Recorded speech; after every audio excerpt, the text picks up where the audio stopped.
오늘 마태복음 3장입니다. 마태복음 3장 1장, 2장은 예수님의 출생과 예수님의 족복에 대해서 쭉 얘기를 하고 있고, 그리고 예수님이 탄생하시고 나서 예수님을 왕으로 오신 예수님을 죽이려고 헤롯이 두 살 미만의 아이는 모두 다 학살시키는 그런 장면이 1장, 2장에서 나오고 있습니다. 오늘은 그런데 붕 뛰어서 예수님이 많이 성장해서 공생애를 시작하시려고 하는 그 시기에 그 예수님보다 6개월 먼저 출생한 사람이 있어요. 그건 누구냐면 세례 요한입니다. 세례 요한.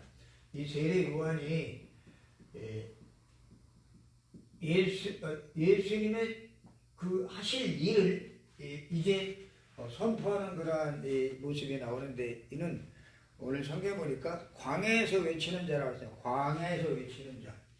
광야에서 외치는데 뭘 외치느냐? 오실 그리스도, 오실 메시아, 오신 메시아를 맞을 준비하라.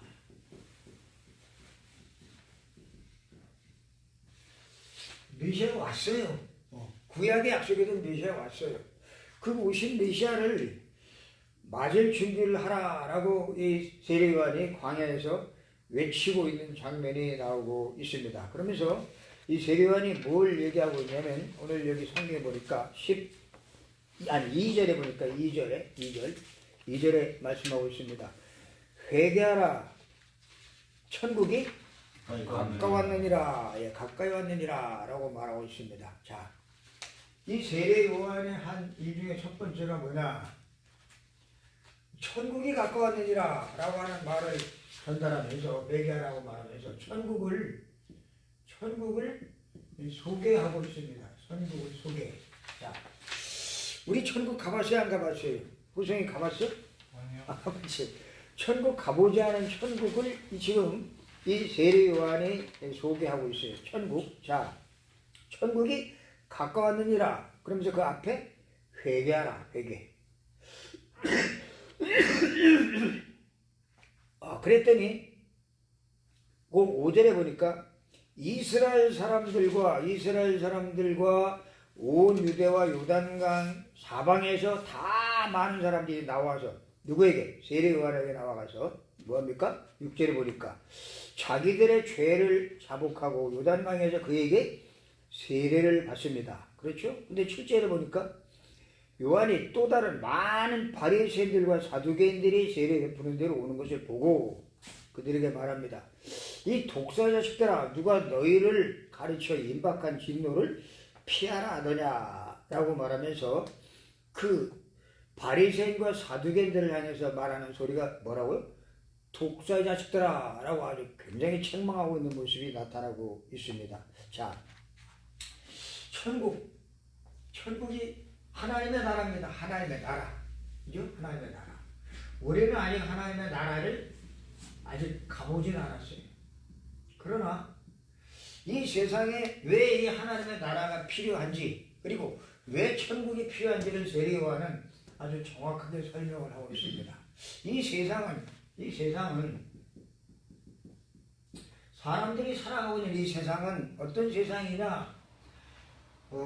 강한 자가 약한 자를 잡아먹는 그런 세상이고, 그리고 이 세상은 육신적인 생각 가지고 살아가는 것이 세상.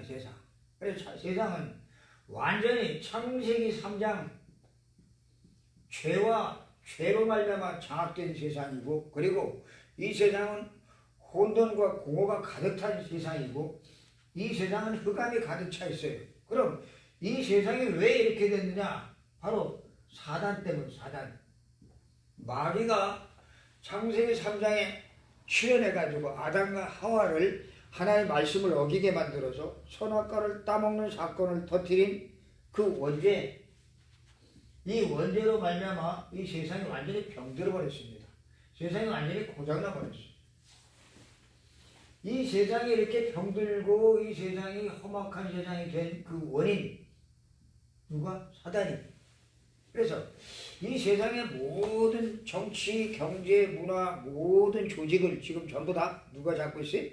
사단이 온통 잡고 있습니다. 그래서 이 세상에, 이 사단이 붙잡고 있는 이 세상에 반드시 뭐가? 하나님의 나라가 임해야 돼.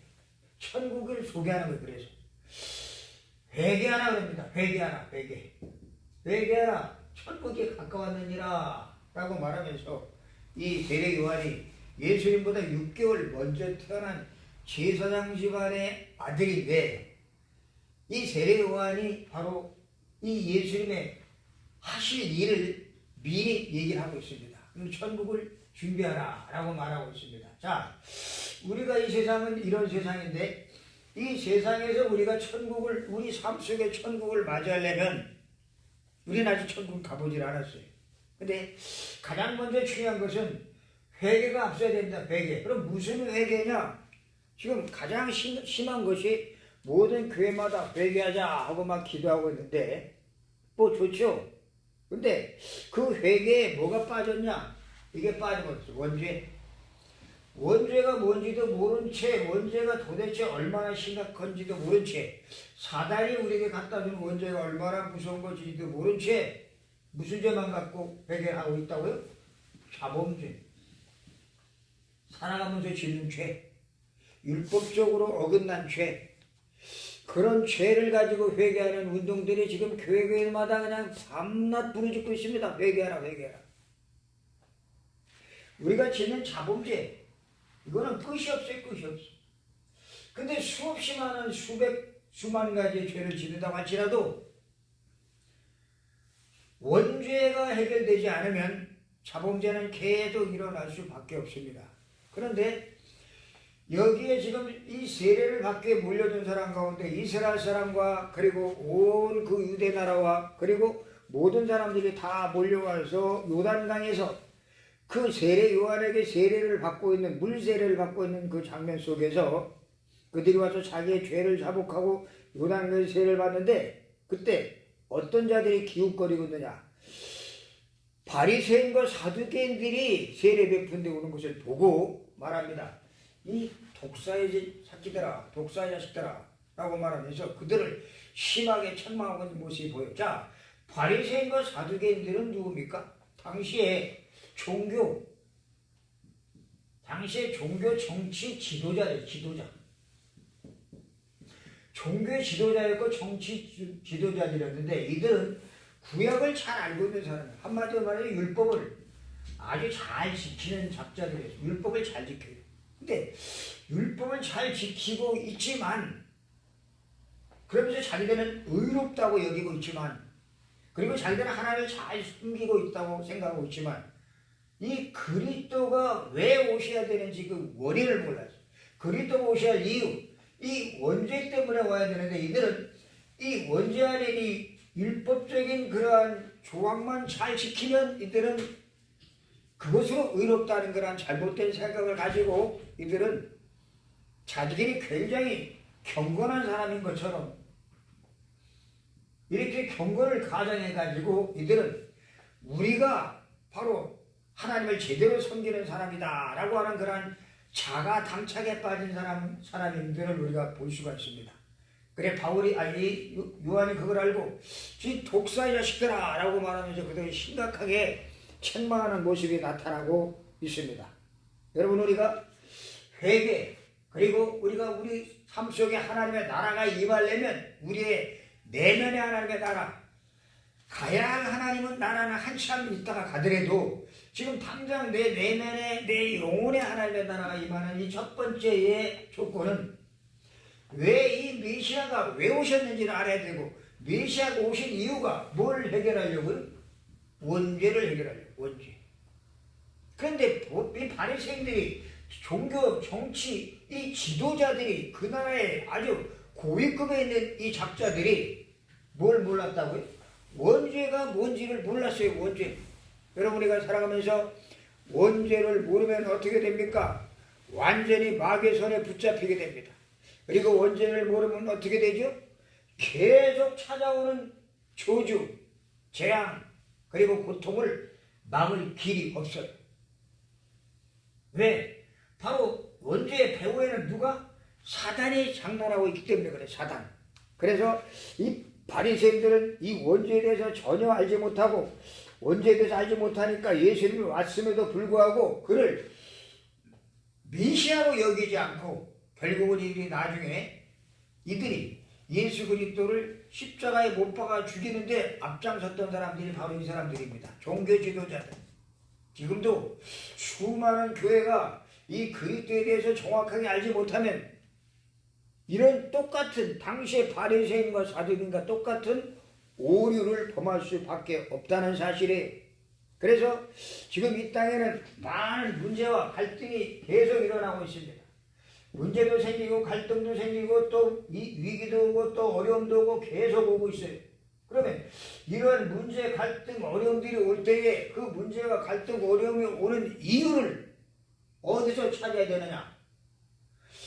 바로 우리가 이 문제, 갈등, 위기 속에서 빠져서 서로 아웅당하고 상처를 주고 받고 하는 그 속에서 생기는 그런 자범죄만 가지고 씨름할 것이 아니라 그 문제와 갈등을 야기시킬 수밖에 없었던 원죄로 우리가 우리 자신을 몰고 가서 야, 우리 인간은 도저히 이 땅에서 구제불능의 인간이구나 하는 사실을 깨닫고 누구를? 메시아, 오신 메시아를 맞을 준비를 하라라고 외친 사람이 누구예요? 바로 세례 요한이라는 사실입니다. 이 세례 요한은 와서 말합니다. 11절에 보니까 나는 물로 세례를 준다. 너희로 회개하게 하기 위하여 나는 물로 세례를 베풀 거니와 내 뒤에 오시는 이는 나보다 능력이 많으시는 나는 그의 신을 들기도 감당하지 못하겠노라. 그는 뭘로? 성령과 불로 세례를 베풀 것이요. 네.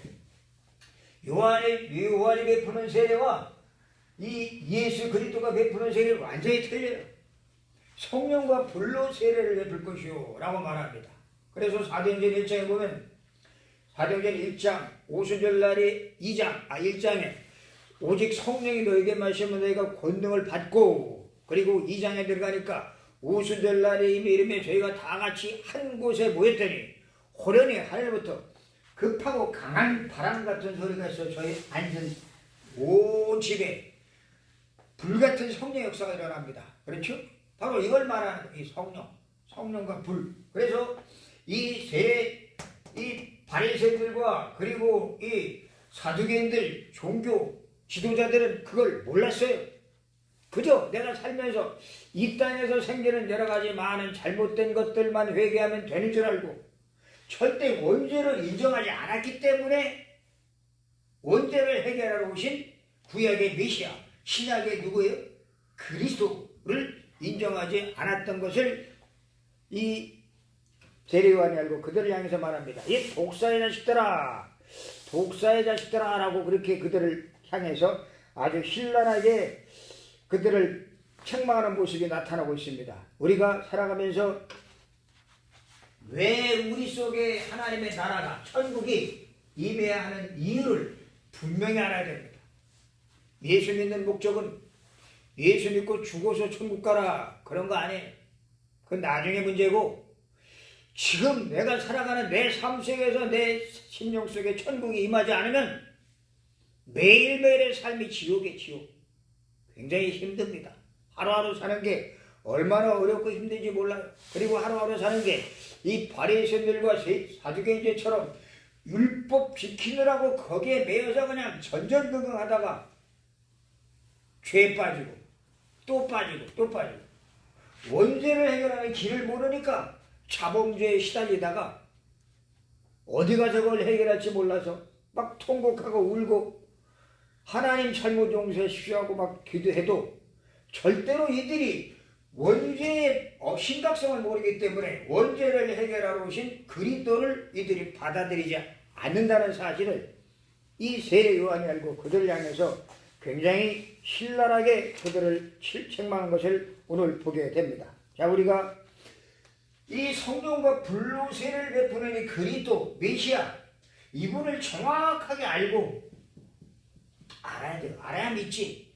알고 믿고 그리고 이분을 영접하고 그리고 이분을 내 입술에서 신앙의 고백을 할 때 참된 해방과 뭐에서?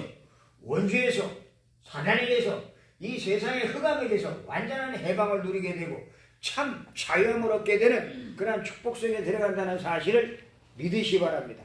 이게 안 돼버리면 이 세상에 살면서 이 마귀에 붙잡혀서 늘 원죄에 시달리고 그리고 사단에게 시달리는 그러한 인생 살다가 아까운 시간 다 가버렸다. 교회가 이 부분을 정확하게 말해주지 않으니까 그리고 이 부분에서 빠져나오는 길 메시아, 구약의 메시아, 구약 39권 메시아가 올 것이다. 올 것이다. 신약 27권 마태복음 첫 권에 예수님이 오셨다. 왕으로 오셨다. 근데 그것을 예수님을 죽이려고 헤롯 왕이 동방박사로 통해서 소식을 듣고 2살 미만의 아이는 싸그리 다 죽여버려라.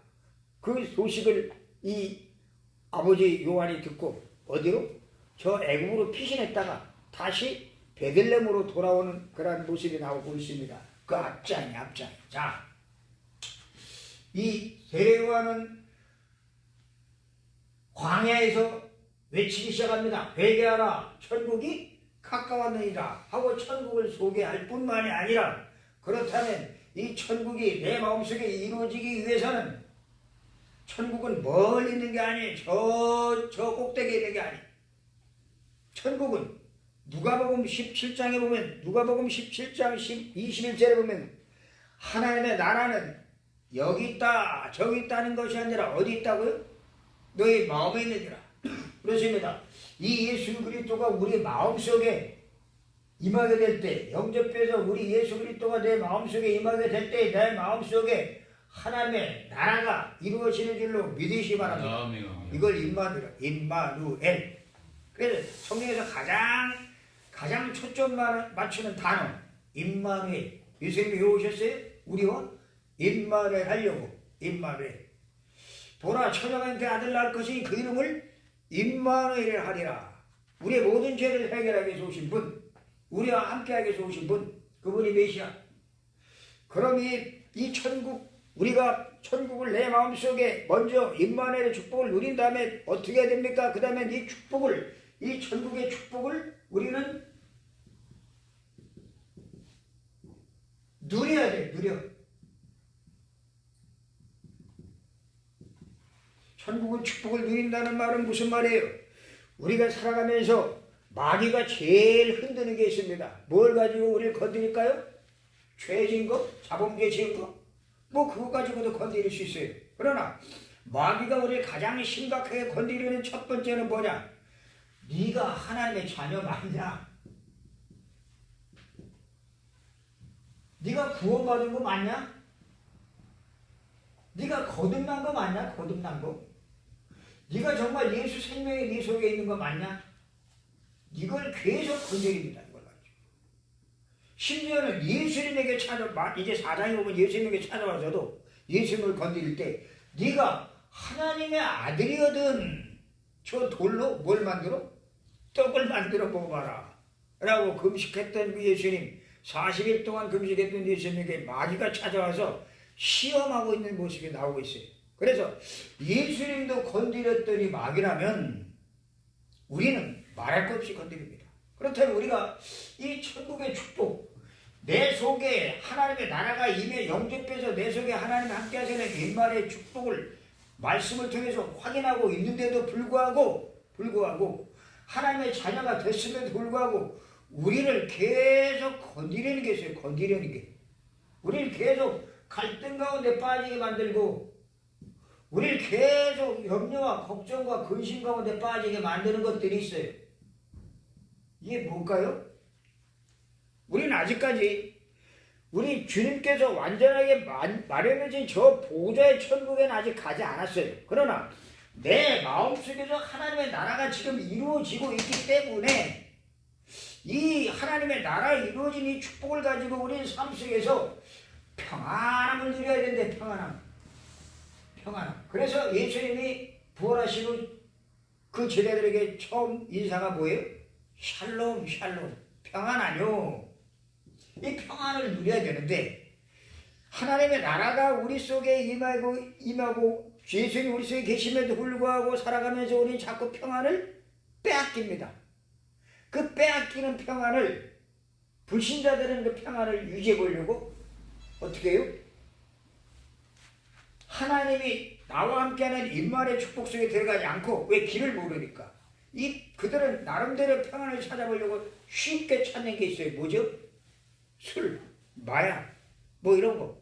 이런 걸로 마음의 평안을 유지해 보려고 합니다. 근데 그런 것이 오래 가나요? 절대로 오래 못 가요. 왜? 일시적인 것들이기 때문에. 마약이나 술, 게임 뭐 이런 것들로는 절대로 우리 마음속에 진정한 평안이 이루어질 수가 없습니다. 아멘. 그런데 문제는 우리의 삶 속에 문제는 계속 온단 말이에요. 문제는 계속 와. 그렇다면 이 계속 오는 문제 속에서 평안을 누려야 될 거 아니에요. 왜? 하나님의 나라 우리 속에 임했기 때문에. 그럼 어떻게 이 천국의 축복을 우리의 삶 속에서 계속 누릴 수가 있습니까? 이게 굉장히 중요해요. 이게 안 되면 이 하나님의 나에게 주시는 이 깊은 평안이 깊이 누려지지 않으면 우리는 어떡합니까? 문제와 염려, 갈등에 그냥 사로잡힙니다. 잡혀요. 그래서 여기 빠져서 그냥 계속 고민합니다. 특별히 사람과 사람 사이의 관계 속에서, 갈등 속에서, 문제 속에서 고민하면서 그 문제 가지고 계속 씨름하다 보니까 뭐가 사라져요? 이게 없어집니다. 평안이. 자, 우리는 하나님의 나라 백성입니다. 하나님을 아버지라고 부를 수 있습니다. 우리는 하나님이 우리를 보고 너는 내 아들이다, 내 딸이다, 내 자녀다 라고 인정해 주십니다. 너희가 하나님의 성전인 것과 하나님의 성령이 너희 안에 거하시는 걸 알지 못하느냐? 라고 하나님이 우리를 향해서 성령이 함께하고 있다는 사실을 말씀하고 있습니다. 그럼에도 불구하고 이게 없어 이게.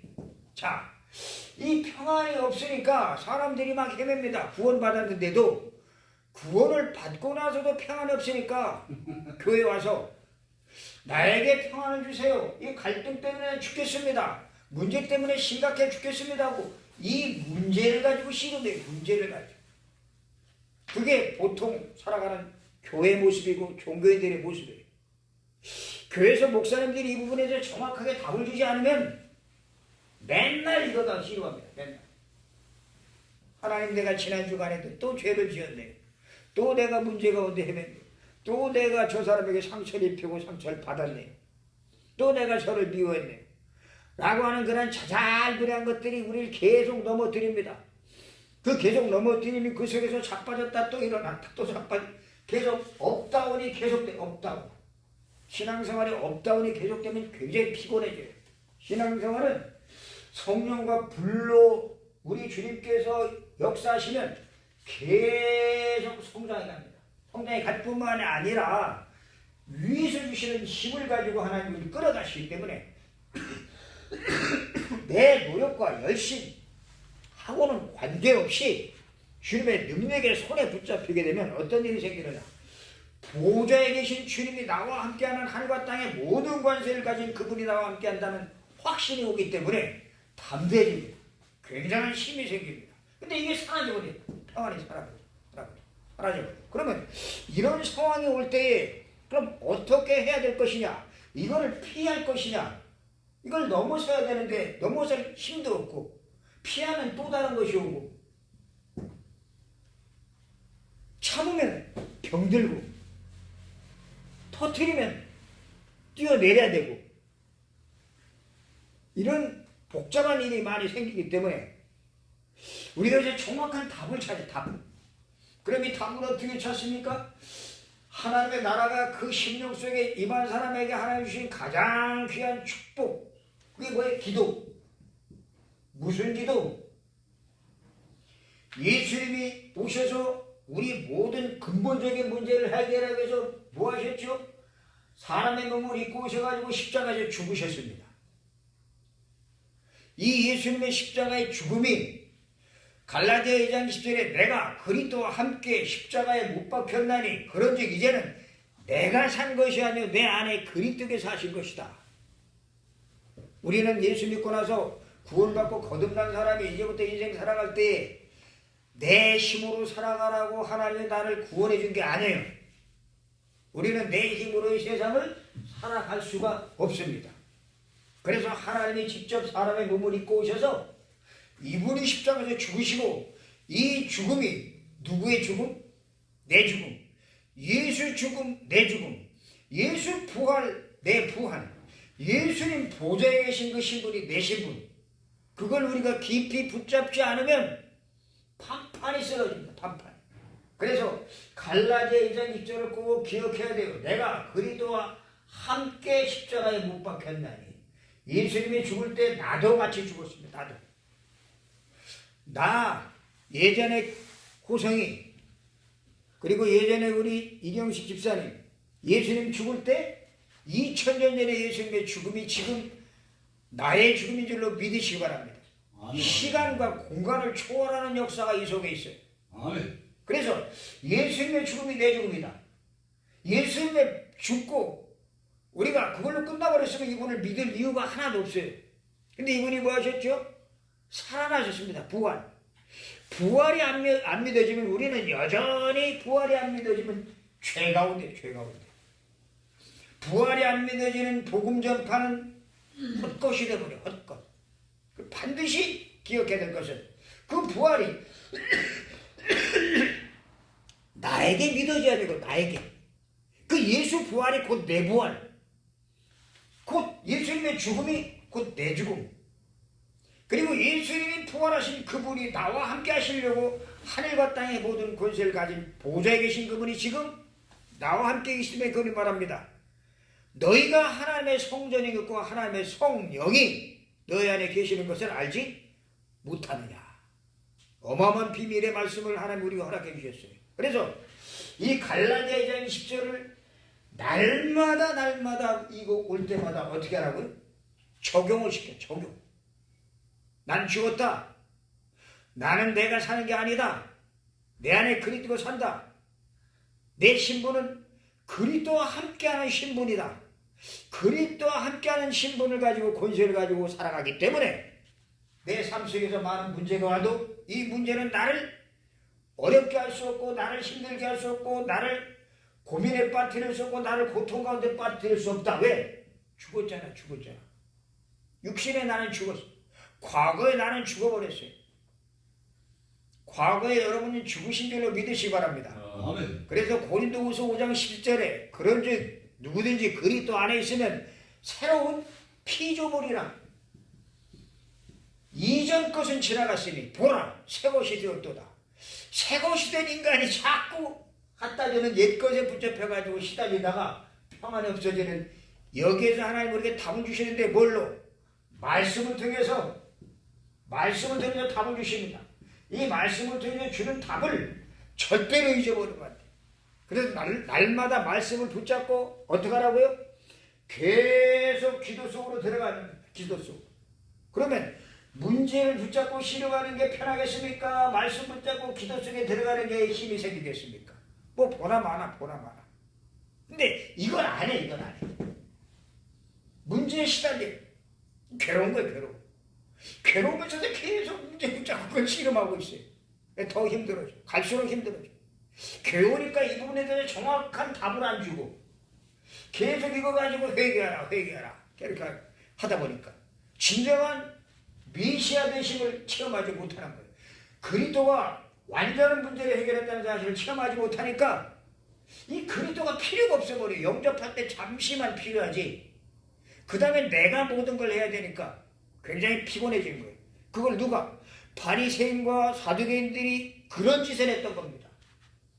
그들은 율법을 잘 지키는 경건한 지도자들이라고 스스로 자기들이 그렇게 위했어요.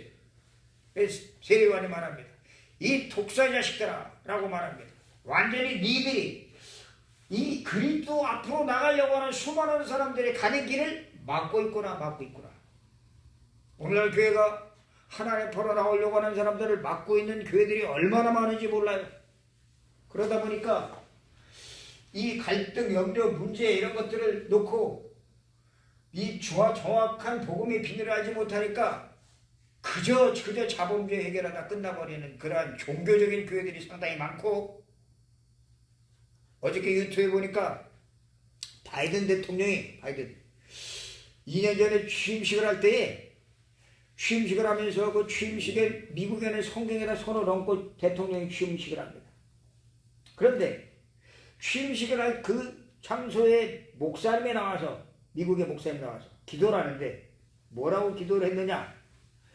이 취임식 하는 그 바이든 대통령을 축복을 해주면서 이 나라를 축복하면서 마지막 기도가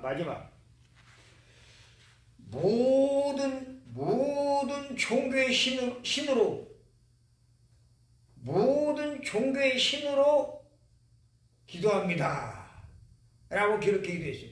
뭐가 빠졌어요? 예수 그리스도가 빠져버렸어요. 모든 종교의 신, 마음의 신, 알라 신, 무슨 신 얼마나 많은지 몰라요. 그런 모든 종교의 신으로 기도합니다 라고 말하니까 난리가 났어.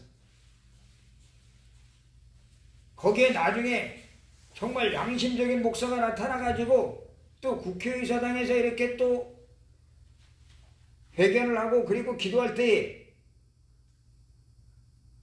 바이든 대통령 때 취임식 할 때에 그 기도 소리를 들었던 중견 사람들이 와서 하는 말이 이번에는 예전처럼 하지 말라고 그리스도를 말해달라고 조용히 기도해요. 그러자 그 사람이 기도했어요. 쭉 기도를 쭉 나열하더니 마지막에 예수 그리스도 이름으로 기도합니다 라고 아멘 이렇게 했어요. 그러자 많은 사람들이 인터넷에서 그 댓글로 올라오기 시작한 거예요. 너무 속 시원하다고. 이 뭘 얘기하는 거죠? 지금 미국이 청교도 국가인데도 불구하고 예수가 그리스도라는 사실이 전파되는 그것을 말하는 것을 부끄러워하고 두려워하는 목사들이 수없이 많습니다. 그리고 모든 종교의 신으로 기도합니다 라고 말하는 그러한 목사들이 있다는 사실은 어느 종교에나 다 뭐가 있다고요? 구원이 있다라고 말하는 통합 종교나 똑같아. 이게 지금 현재 미국의 교회 실태. 그래서 미국의 교회들이 자꾸 무너져 가고 있습니다. 자, 우리가 구원받는 길은 오직 예수. 우리가 하나님 앞으로 나갈 수 있고 우리가 하나님 아버지라고 부를 수 있는 유일한 길. 오직 예수 그리스도만 회복되는 하나님의 나라를 우리에게 주셨음을 믿으시기 바랍니다. 아멘. 이게 안 돼 버리니까 그런 이상한 일이 생기고 그리고 모든 종교의 신으로 기도합니다 라고 하는 그런 아주 우스꽝스러운 일이 생기게 되고 그렇게 되면 거기에 참석했던 사람이나 그 매스컴으로 메시지를 듣고 있는 사람들이 야 예수 아니고 다른 것으로도 되는구나. 다른 것으로도 구원받으시구나. 그런 아주 고약한 생각을 가지게 되면서 모든 인간을 멸망시키는 사단의 전략에 꼼짝없이 빠져들고 있다는 것이 지금 현재의 교회라는 사실을 미국 교회라는 사실을 우리가 기억해야 됩니다. 자, 그렇다면 우리는 이 기도의 이 어마어마한 비밀을 붙잡고 어디로 들어가요? 사도행전 1장 14절에 120명이 모여가지고 뭐했어요? 전혀 기도에 힘쓰니라. 이 전혀 기도에 힘쓰는 시간을 가져야 됩니다. 있어야 돼. 이 전혀 기도에 힘쓰는 기도 속으로 들어갈 때 어떤 일이 벌어집니까? 오순절 날의 역사가 일어나고 바람같은 불같은 성령 역사가 일어날 뿐만 아니라 이 120명을 통해서 온 예루살렘과 유대와 땅끝까지 복음이 전파되는 그런 일이 벌어지면서 거기서 일어난 교회가 어떤 교회예요? 안디옥 교회라. 안디옥 교회. 그때부터 그 안디옥 교회 교인들을 향해서 사람들이 말합니다. 저들이 진짜 그리스도인이다. 저것이 진짜 그리스도인이다. 라고 인정받는 일이 벌어지게 됩니다. 자, 우리가 문제가 올 때 어떻게 하라고요? 그 문제 붙잡히지 말고 늘 우리가 말씀을 묵상하면서 그 말씀을 내 속에 깊이 뿌리 내리게 하는 것이 문제와 씨름하는 것보다 훨씬 우리 속에 주시는 하나님의 능력 역사를 체험할 수 있다는 사실을 믿으시기 바랍니다. 자, 그럼 우리가 이제 이걸 가지고 뭘 해야 됩니까? 이 하나님의 나라가 우리 속에 임한 것과 그리고 이 천국 축복을 기도로서 누리면서 이것을 이제 가지고 뭘 해야 되죠? 이걸 가지고 우리는 천국으로 앞으로 가야 됩니다. 천국은 당연히 가게 되어 있습니다. 그러나 이 하나님의 나라의 비밀을 알고 이것을 삶 속에서 누려야 삶 속에서 이 삶 속에 누린 이 평안함과 이 힘을 가지고 감사함을 가지고 세상에 나갈 때에 세상 사람들이 내가 이런 임마누엘 축복을 누리는 것을 보고 야, 저 사람이 진짜 하나님 믿는 사람이구나. 야, 저 요셉을 봤더니 성령이 충만한 사람이 맞구나 라고 바로 왕이 인정을 하고, 그리고 그 모든 그 애국과 모든 그때 모든 세상의 나라들이 쌀 사러 오면서 요셉을 바라면서 하나님과 함께하는 사람인 것을 인정했듯이 우리가 장차 우리가 천국 가기 위해서는 어떻게 우리는 이 남은 생애를 우리가 어떻게 살아야 되느냐. 이 세례 요한은 이런 축복을 누린 이 세례 요한은 당시에 그 헤롯 왕이 자기의 동생의 철을 겁탈해가지고 그걸 자기의 이 철로 삼은 그걸 보면서 이 헤롯 왕에게 대해서 아주 그가 하고 있는 일이 아주 악한 것임을 지적을 했습니다. 그랬더니 헤롯 왕이 화가 나가지고 그 요한을 잔칫날 요한을 어떻게 하죠? 목뱀을 순결하게 이 참수를 하게 만들 참수. 그것이 성경에 나오고 있는 내용인데 참수를 합니다. 자, 불의를 보고 참지 못한 이 세례 요한 헤롯 왕에게 목뱀을 당합니다. 이 죽고 난 후에 뭘 우리는 인생이 우리 인생이 내가 나머지 인생 살고 난 이후에 얼마 남지 않은 인생 지금까지 살아온 날보다 앞으로 살아갈 날이 짧아요. 얘는 말고 그 남은 여생을 어떻게 우리는 남은 여생을 살아갈 것인가 이거 몰라요 우리. 그게 또 모르지 또 순서가 얼마든지 뒷바뀔 수 있으니까 이태원의 그런 사건을 봐서 얼마든지 바뀔 수 있기 때문에 왜 우리 생사는 하나님의 전적인 주권에 달려있다는 사실을 우리가 잊지 마시고 지금 이 시대가 복음이 사라지고 있다. 복음이 약화되고 있다. 그리고 복음이 희석되고 있다. 희석. 복음 외에 다른 것들을 갖다 막 심고 있다. 다른 것들. 이런 통합종교에서. 무서운 거예요. 무서운 거. 그런 사실을 우리가 정확하게 알고 내가 남은 여생 얼마 남았는지 우리는 알 수 없습니다. 그러나 남아있는 그 여생 동안 좋다. 내가 철저하게 이 말씀을 복음을 내 후대들에게 전달해야 되겠다. 그리고 내가 만나는 사람에게 복음을 제대로 전달해야겠다. 그리고 내가 이 복음을 내 삶 속에서 충분히 누려서 정말 하나님이 나와 함께 하시는 어마어마한 축복을 내가 누리면서 이 축복을 전달해 줘야 되겠다는 그런 마음을 품고 2023년 내내 결단하신 결단. 뭘 결단해야 되느냐? 좋다. 내가 이 말씀을 붙잡고 이 말씀 통해서 내가 나 홀로의 시간을 가져야겠다. 나 홀로. 이 120명이 전혀 기도해 있었던 이 시간. 교회에서 메시지 듣고 집에 가서 혼자 있는 그 시간에 말씀 붙잡고 깊은 기도 속에 들어가는 그 시간. 그게 중요해요. 그게. 각각 혼자 있을 때 기도하는 시간. 그 혼자 있을 때 기도하고 찬양하고 말씀을 붙잡고 계속 깊은 암송의 묵상의 시간에 들어갈 때에 위에 주시는 힘이 임하게 되고 그 힘을 가지고 우리가 현장에 들어갈 때 세상에 들어갈 때 그 세상에서 이런 문제에 잡힌 사람들 이런 문제에 붙잡힌 사람들에게 답을 주신 답. 우린 예수 믿고 그냥 나중에 고생 실컷 하다가 죽으면 천국 가는 그런 시시한 존재가 아니라 이 세상을 살려야 돼. 이 엄청난 이 고난당하는 이 세상의 사람들을 살리고 그리고 그들에게 정말 이 메시아가 얼마나 귀한 분이지 그리스도가 얼마나 귀중한 분이지 이 사실을 우리가 정확하게 그들을 전달해야 되기 때문에 이것을 말하지 않고 예수 믿고 나서도 거의 많은 사람들이 90% 이상의 사람들이 이 비밀을 알지 못하니까 근근히 살아갑니다. 근근히. 예수 믿고 나서도. 예수 믿고 나서 하나님이 주니 어마어마한 축복을 누리지 못하기 때문에 근근히 살아가면서 불신자들의 종이 되어서 그들의 밑에서 심부름하면서 그들의 하수인이 돼가지고 그들의 눈치나 보며 살아가는 사람들이 얼마나 많은지 몰라요.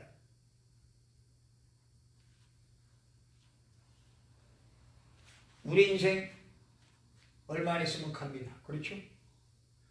이 짤막한 인생, 그럼 내가 이 땅에 살다가 가는 그 여정 속에 뭘 남기고 갈 것이냐?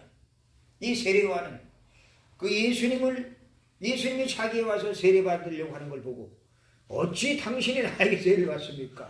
내가 세례를 받아야 할 텐데 나는 당신의 신발 끈도 풀을 묶을 자격이 없는 사람입니다.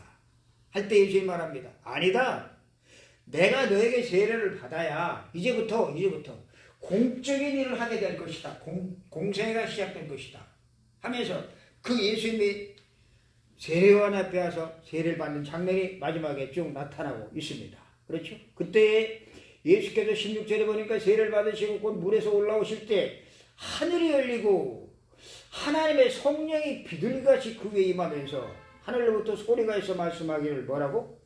이는 내 사랑하는 아들이요 내 기뻐하는 자라 하시면서 그분이 메시아임을, 그분이 그리스도임을 하늘의 음성을 통해서 인정해주는 모습이 나타나고 있습니다. 우리가 살아가면서 꼭 남기고 가야 될 것, 뭘 남겨야 되죠? 제자. 교회는 많은 사람들이 옵니다. 교인이 옵니다. 성도가 옵니다. 그러나 이 복음을 제대로 알고 전달할 수 있는, 생명을 걸고 전달할 수 있는 제자.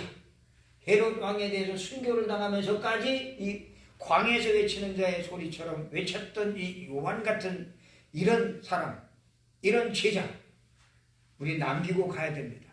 그리고 하나님이 이런 제자들을 숨겨뒀습니다. 어디에? 저 탈북자 속에, 저 외국인들 속에, 그리고 저 우리가 볼 때는 비천하고 별 볼 일 없는 그런 사람 속에 하나님이 숨겨뒀기 때문에 누가 그 하나님이 숨겨둔 제자인지 우리는 몰라요. 그래서 복음을 전해보는 북한 지하교회 복음을 전해보는 마지막 구루터기. 물론 북한도 중요합니다. 북한 전에. 그리고 또 예수님 로마서에서 바울이 말한 것처럼 복음은 한 바퀴 이방인에서 빙 돌다가 어디로 가야 되죠? 예루살렘으로 다시 가야 됩니다. 그때까지 이방인들이 복음이 충만하게 다 듣고 그들이 들을 때까지 이 복음이 한 바퀴 돈다 그랬어요. 그 마지막 종착지가 예루살렘. 때문에 우리는 그러한 복음의 흐름을 알고 좋다. 나의 남은 여생을 여기에다 올인하겠다. 라고 하는 그런 자세를 가지고 살아가는 우리 귀한 사역자들 되시길 주 이름으로 축원합니다. 하나님 아버지 은혜를 감사합니다. 오늘도 세례 요한의 이 외침을 통해서 이 땅에 얼마나 복음이 얼마나 귀중하고 필요한 것인가를 다시 한번 우리에게 확인시켜 주심을 감사합니다. 하나님의 복음을 깊이 누리면서 묵상할 때 우리의 영혼에 새로운 힘을 허락하여 주시옵시고 이 땅의 흑암이 무너지고 하나님의 나라가 임하는 축복을 맛보게 도와주시고 우리가 꼭 남겨야 될 유일한 작품 그리스도의 제자를 남기는 귀한 사역에 나의 일생이 쓰임받게 도와주시옵소서. 감사하며 예수 그리스도 이름으로 기도드립니다. 아멘.